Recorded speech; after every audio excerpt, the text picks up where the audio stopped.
Barbara Broccoli, one of the producers, and we had talked about this book many years ago, sometime in the 90s, which I know is 10 years, so that doesn't give you a exact... You're being very serious, I can see. No, okay. I think we all know.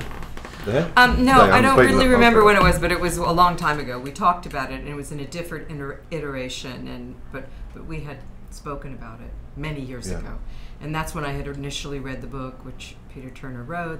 It's this gorgeous, beautiful, sort of tasteful book about his relationship with Gloria Graham. And it all sort of flows out of Peter, because Peter is such a special person, and the way he loved her and the way he wrote about it, I think, was really inspiring. I actually bumped into Barbara and Colin Vaines, the other producer, at a screening. And they kind of looked at me strangely, like they'd just come up with an idea, which was actually, well, what about him for this project? So it was one of those moments where they just talked to me over a few drinks, and then the next day I got the script and the book. The book's a very thin volume, so I used to travel up from London back up to Scotland in the train, and I just read both the script and the book, and by the time I got to my destination I kind of went, okay, I'd love to do this, but you know, as a director, it's just not good enough to say I'd like to do it, and then you have to come up with some ideas and pitch your ideas to them, you know, rather than going, yeah, I'll do this then.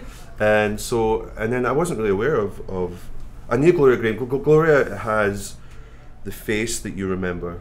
She doesn't necessarily have the name that you remember. She has the face you remember. So when you Google her, you kind of go, oh yeah, that's her. And then the great thing was to go and down on my train journey back and watching her films and getting really inspired by that.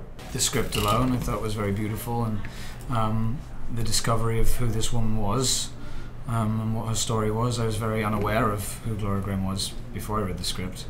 And then in meeting all these people and getting the chance to work with someone like Annette, who I was a massive fan of before we started shooting. You know, then meeting Peter Turner and just realizing what an open book he is. He says yes to everything.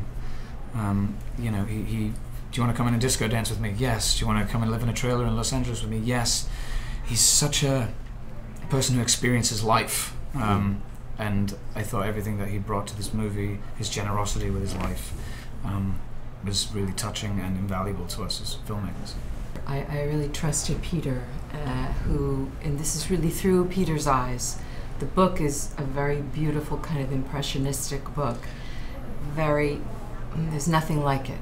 And there's certainly nothing like it in terms of having written about having had an affair with a film star, because it's the opposite of exploitative or in any way prurient. So the way he loved her is the way that I think we all came to love her. She had a very scandalous life before she knew Peter, and that's certain. Although we don't know a lot about it from her point of view, we actually don't know a lot of the details.